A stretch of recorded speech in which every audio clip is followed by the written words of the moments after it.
The dark ocean of consciousness is spent energy that no longer exists in the field of light, as it is much heavier and denser than fresh air. You see, it is not the weight of your physical body that matters, it is the weight of your soul. The dark ocean is a void. It looks pitch black, but it is a navy blue, and it is part of the ether space that has been reduced to calm oceanic waves to prevent any detrimental effect upon humanity. You see, the Spirit of Truth has overcome every curse and illusion, so no criminal mind may ever enter the highest heaven. The Dead Sea collects every waste product and immerses it in an inert ocean that contains all repetition of spent energy.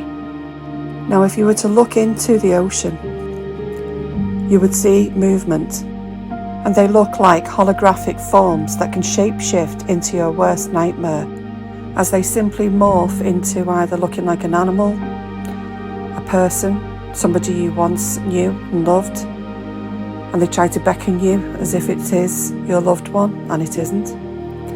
They'll pretend to be spirit guides, something that can help you. They will call themselves all types of names: archons, illumined ones, archaons, cosmic avatars, divinity. There is this, that and the other. And yet, it's all false. They are not the truth. And they are there to tempt you and invade your sleep and your mind and act indifferent because they are part of the tree of technology, which is the creator of all material. And that includes material thought forms in your mind that are oppressive and damaging.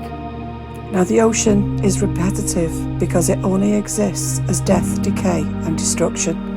It can never live as it does not contain light, and it is only part of the tree of technology.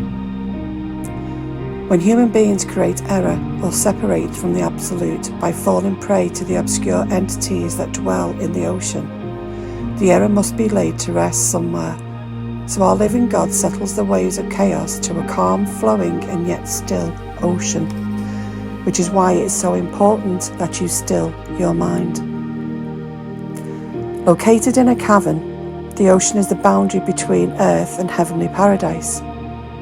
It is the place where all stand on the very shore when we depart from our physical life and cross over to the other side. If an individual has suffered dementia, I have observed and witnessed the sea parting as friends and family come to collect their weary souls and help them across. Some individuals stand on the molten shore and a small boat comes to collect them. My great uncle, who was over 100 years old when he passed, and such a great man, entered a white carriage with 6 white horses, and within seconds he was whisked up and away like a wisp of smoke.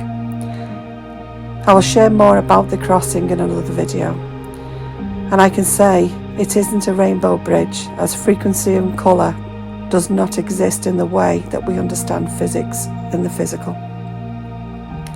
The Dead Sea is not a place to fear, but it is something we must transcend while living in the physical body. All rivers of deceit lead to the ocean. It is not something anyone wants to descend into, as it is a place that criminals are baptized and remain attached to. Now, I will share more in the next video, and I thank you for listening. Bye for now.